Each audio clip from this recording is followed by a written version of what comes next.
Hey, welcome back to my channel. Today we're going to be talking about what it's like to teach English abroad. So some years ago, I went with an organization called International Language Programs. It's an organization that caters to students that are mostly in university, 18 to 25 in age, and they let you pick the country that you want to go to. They have a certain amount of selection, they probably have like 10 countries they go to. I chose to go to China. I know recently they passed a law a couple years back saying that if you were from like the US, you couldn't teach in China English. And so, and with time that might change, but this was some years back. So I loved China, and this is just my experience. And I am biased. I did have an amazing time, so I would totally encourage you to go. And for so many reasons. I mean, there's that cultural aspect where you get to appreciate a different culture and know that there's life beyond what we see here in the US. Also, the fact that like you get to see how like someone lives and like know that not everyone has a 4-bedroom house with a car in their garage or even a garage, and they don't have carpet, right? Like not everywhere has, you know, the amenities that we have here, and it makes you feel so grateful. It made me feel really grateful for like what we have, and we take it for granted because we see it every day, but it's like just, you know, you don't see how it's like for other people until you see what it's like you go there on the ground, right? Like it's just different. But like, I mean, sometimes I wish I could like relive that time because it was so incredible. And you make lifelong friends out of it. You see other teachers that go, and this is not like a thing for like if you already have your degree and you want to go teach, you can for sure. But everyone that went was still in college, so like they didn't have any degree. They didn't have their associate's degree at all. They might have had like a couple semesters, and they just wanted to like travel and like still make a difference in the lives of others. And so teach English, right? It's a great option. But like, let's say you literally want to be a teacher and you're going to school to be an elementary teacher. Like this is a great experience because you're getting like experience you can put on your resume. So it's a win-win all around. I will say that the organization that I went with, International Language Programs, and I'll put their website down below if you want to do some research later, totally fine. They had you like pay this fee that covered everything. So it covered the airfare, it covered the food for the time that you were there, which is like 4 months. And then also the housing. So first, the airfare covered like wherever your closest international airport is. And for me at the time, it was Denver. So I flew out of Denver, went to LAX, Los Angeles, California, and then flew to Shanghai, China, and then back again after the whole event trip was over. They covered the airfare back home as part of that inclusive fee. The housing was amazing. So they put us either on the 3rd or 4th floor of the building that we were in, and the whole entire floor was just American teachers. And that was really cool because I got to like go down the hall and like see the teachers there and meet them and see what states they were from, see what universities they attended. And it was just like amazing. It was so fun. And I remember out of all the American teachers, there was only one that went to the university that I went to. And that was a surprise because I didn't know anyone would be going for my university. Like it was just like so random. I'm like, oh my gosh, you go to my university? So we started chatting. We became really good friends during that 4 months. And she and I decided during that China trip that we were going to be roommates come fall semester. I was going home and at the time, home for me was Wyoming.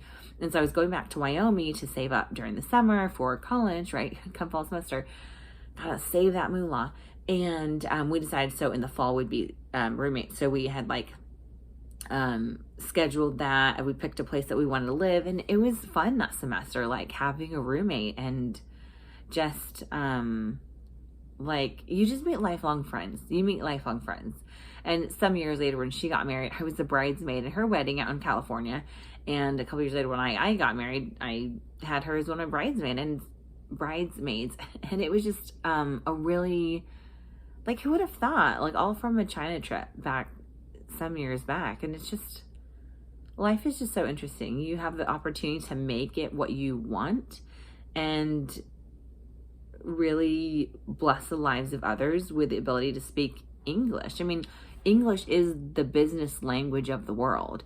And so, like, you really help these kids have the chance at a really great future ahead if they can learn English. And so I taught kids that were like between like 8 and 9, and it was so amazing. It was so amazing. And they probably, I don't know if they'll ever remember me, but I feel like they blessed me more than I blessed them. It was really moving. It was really moving, and so worth it. Now, the school that I taught at, it was 9 days of teaching and then 4 days off.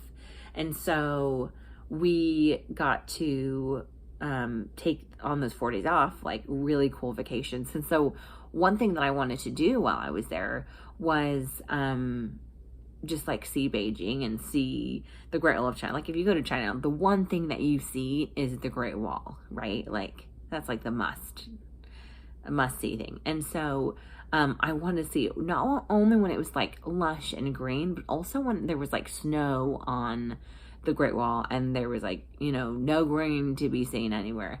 And it was just really neat because in textbooks, it's all green and lush and pretty. And I just wanted to see what it was like in, both environments. So that was a really great experience. And there's this one part of the Great Wall where you can like zip line off the Great Wall.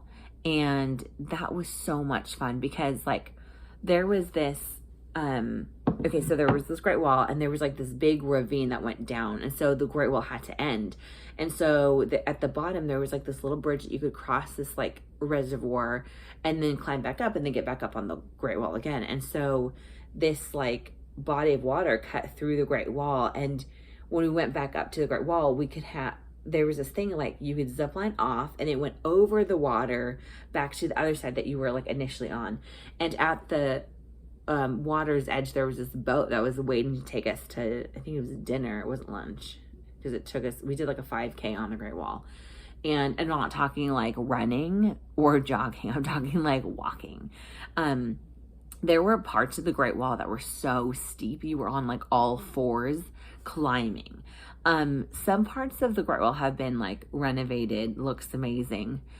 Some parts have not yet been renovated. And so the part that had not been renovated was the part that the zip line was on. Well, like at the end of it, like the part obviously where the zip line is attached to is very much renovated and it looks nice. But the part getting to that point, it was like chunks were crumbling, and in the towers there was tons of like the material that the Great Wall was made out of, like it had like fallen down into the square. And so like I remember like picking up a rock. I'm like, maybe I'll just like have this little rock as a souvenir.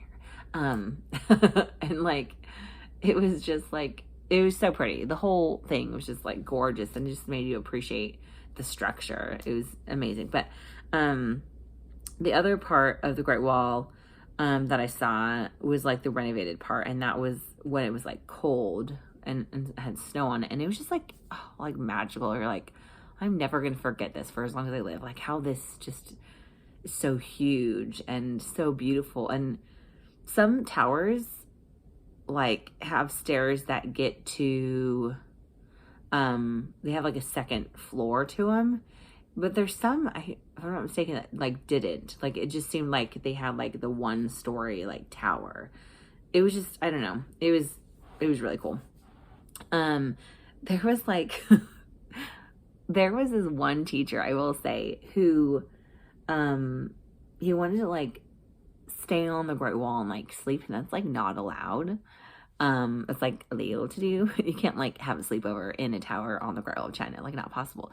Well, he wanted to do that, so he like literally like just carried a backpack, and in the backpack stuffed like a flashlight, his sleeping bag, and like he told me this story that he had, I don't know which tower it was, like he knew what number it was at the time, but this is some years back, and like he had like gone there, spent the night, and like at one point it was like dark, I guess, and he heard some noises, like someone coming up the tower steps, and he like freaked out thinking this could be like the patrol or something who were coming to check, making sure like no one's sleeping on the Great Wall, freaked out, packed up his like back or sleeping bag into the backpack, like stuffed it in a hurry, and like just trying to making sure like he doesn't get in trouble for this.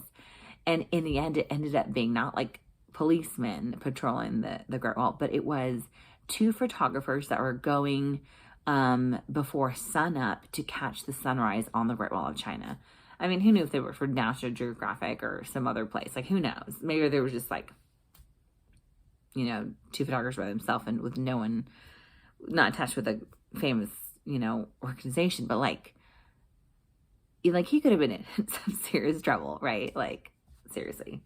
But it was just like the craziest stuff, just like, and I never did have a sleepover on the Great Wall, although that would have been really fun, if I'm totally honest. Didn't do that. But it was like, it was just really, it was a great experience.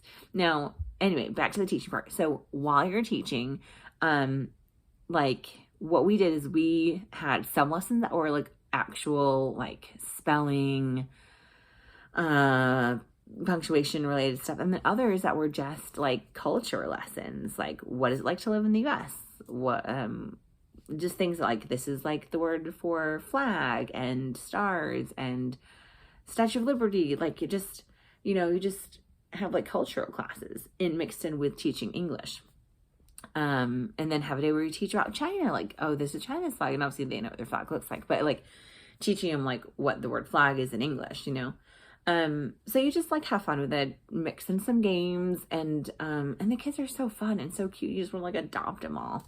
Honestly, like I really wanted to adopt all of them. On the school grounds, there was an orphanage, and near the end of my time there with the program, the end of the 4 months, there were a few nights I think we went to go say goodnight to the kiddos. I don't remember if we like read them books or we helped them brush teeth. It was just like their nighttime routine or something. And I remember thinking like, wow, like I didn't know that kid, it was like, this is one of my students, was an orphan. Like usually you think all of the kids you teach have like parents. Like it's a private school, so they're all boarding there. But like you just assume they have parents. And some of the kids were orphans.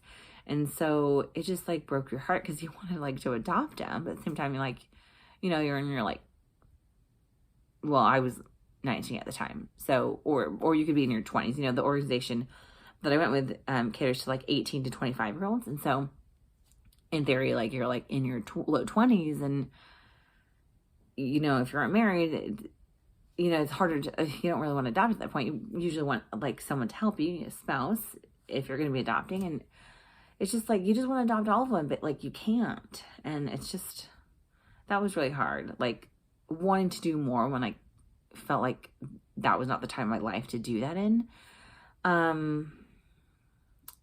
These kids were just so sweet. And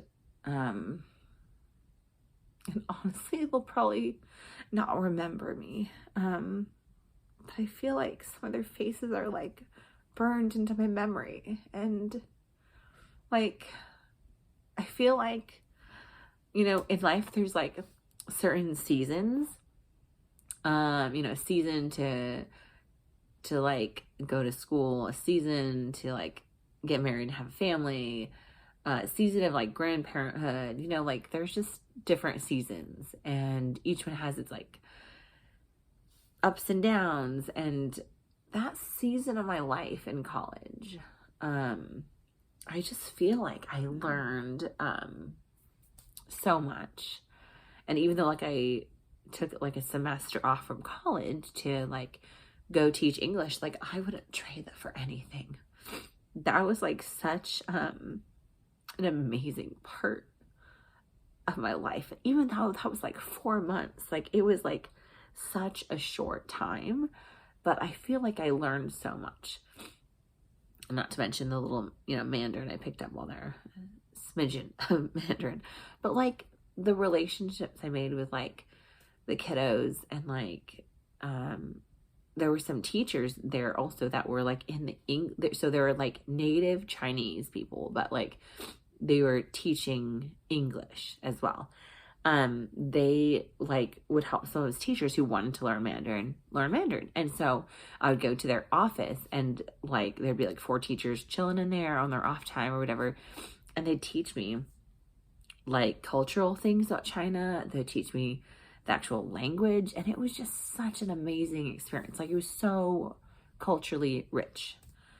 So I'm biased. I'm totally biased, but I would encourage anyone who has the desire to like make a difference in the world to teach English. You get the cultural aspect, and then you get like, on your free time, you get a great vacation. You get to sightsee. It's so worth it. You get lifelong friends out of it. I remember the transportation of the area of China that we lived. We had public buses. If we weren't walking down the street to like the local village, we called it the village. They had like restaurants and stuff that we could go to, like hole in the wall places where you're like, is this a legal restaurant? But it looks just like a side business for them. I don't even know. There's one place called the Noodle Man, and we called him the Noodle Man.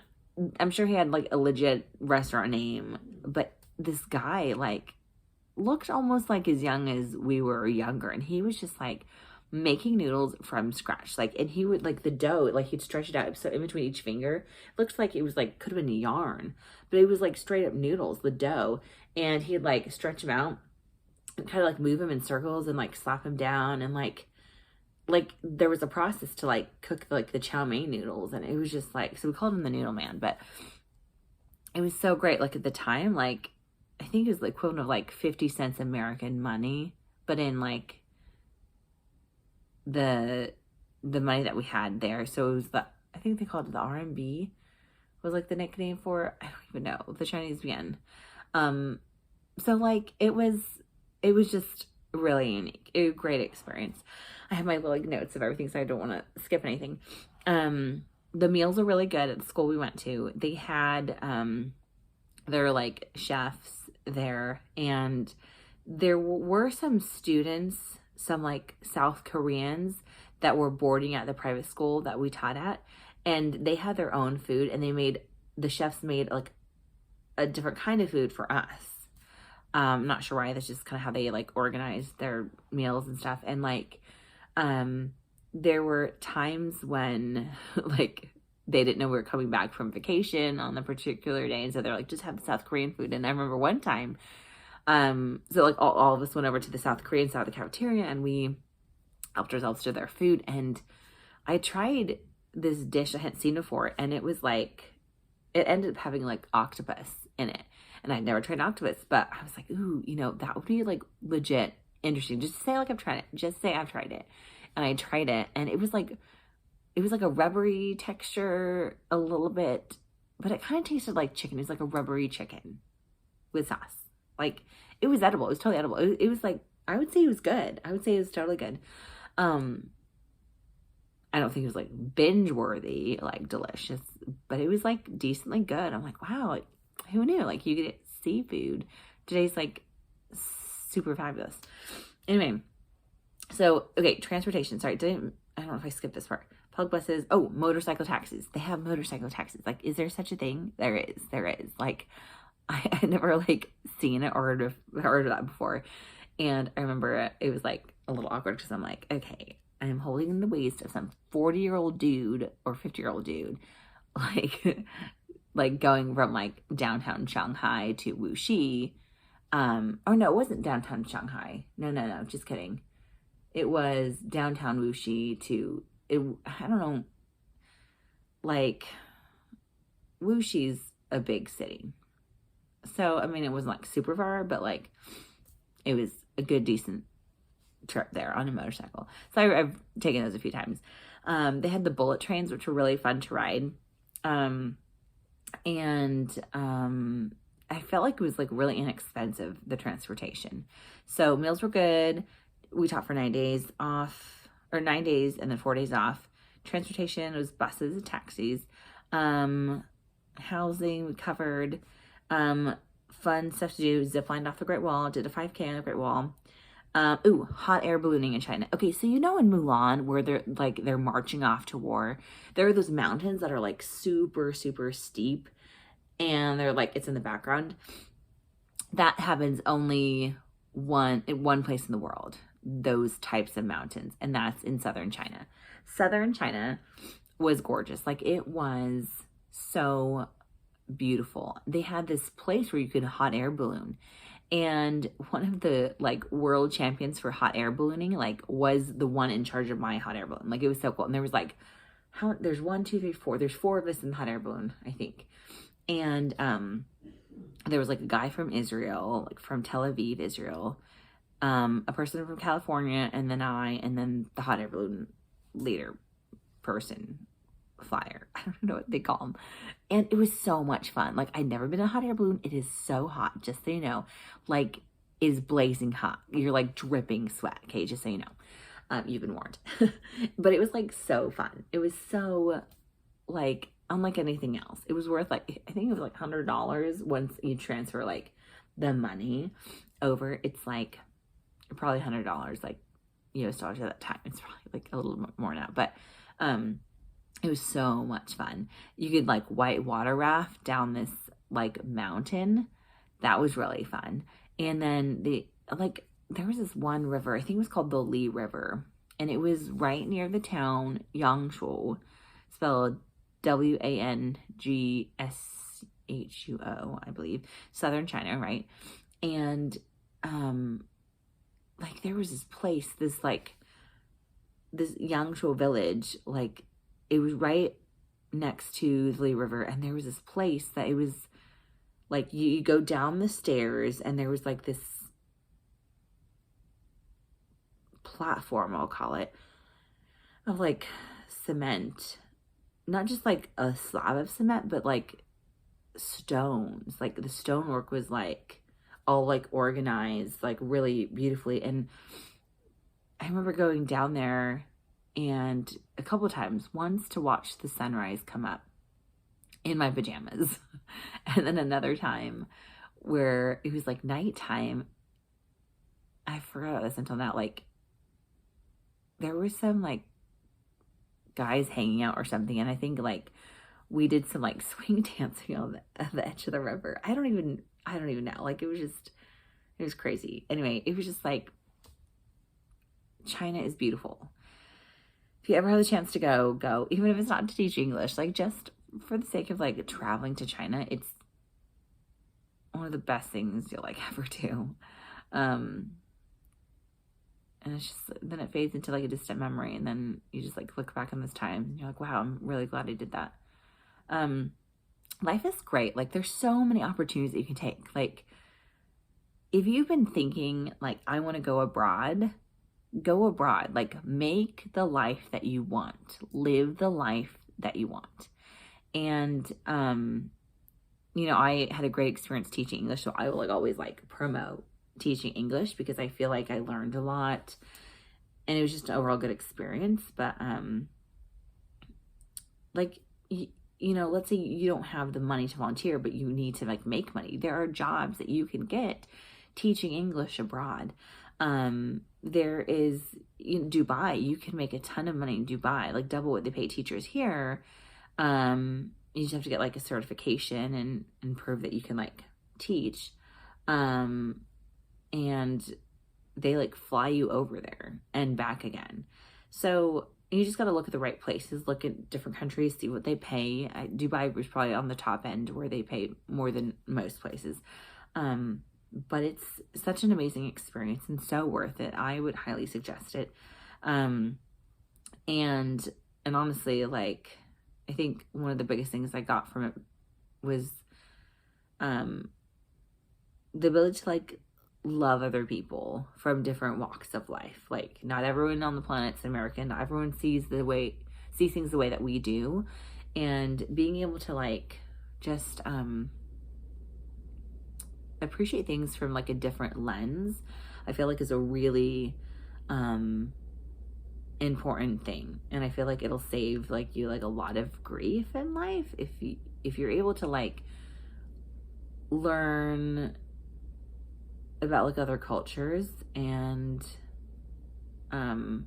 see what they have to offer. But this is the end of this video. If you have any questions, like leave comments down below and I'd love to answer them about what my experience was like living in China.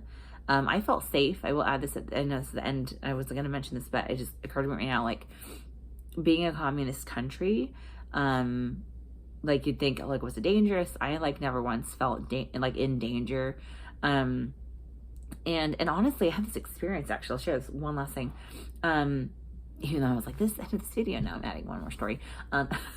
There was this time in China where the military came to the school that we were at, and they were doing like a Happy New Year, Chinese New Year, celebration, and they had like the big dragon that like multiple people like climb under to like do around for a parade thing.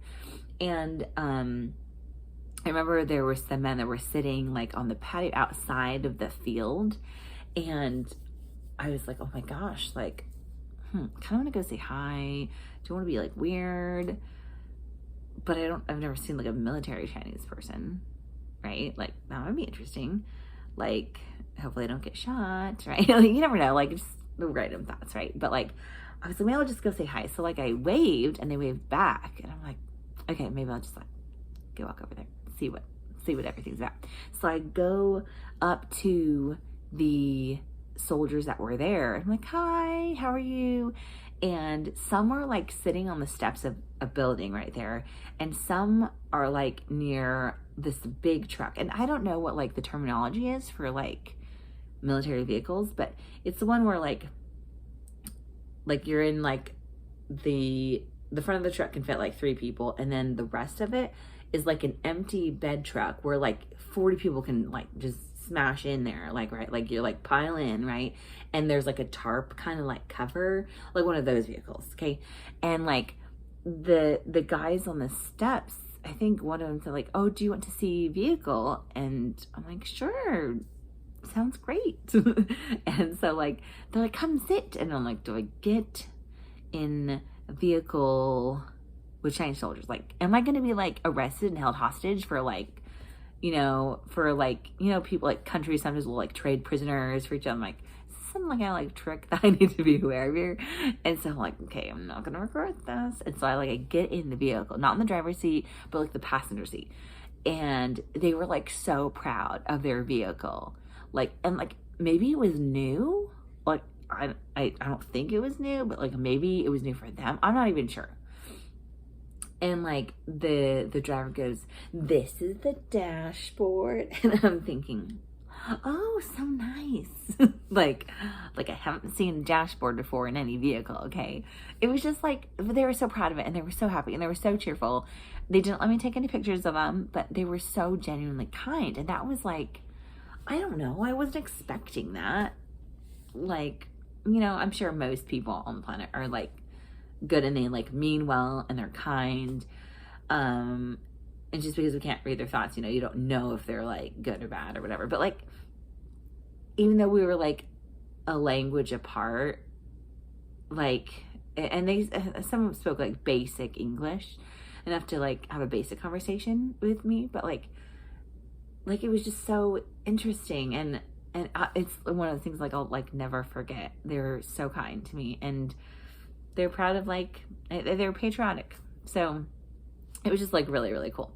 So I felt like just really safe during my time in China, and I highly suggest anyone to teach English abroad, whether it's like in the South Pacific or in Southeast Asia or in Africa. ILP, International Language Programs.org, has amazing places to go visit. And I would suggest to check there first. And if you're out of that age range, maybe check, I'm sure there's like tons of organizations that like have these teaching English abroad programs if you're looking to volunteer. But I'm sure there's many more where they just want to hire someone to teach. So if you have like a bachelor's degree, that would be the best, obviously, to be qualified to like teach English abroad, make some moolah. But yeah, this is the end of the video, for reals. But I haven't had it suggested. And if you have any questions, be sure to leave any comments below, and I'll get to that as soon as possible. Thanks so much. Bye.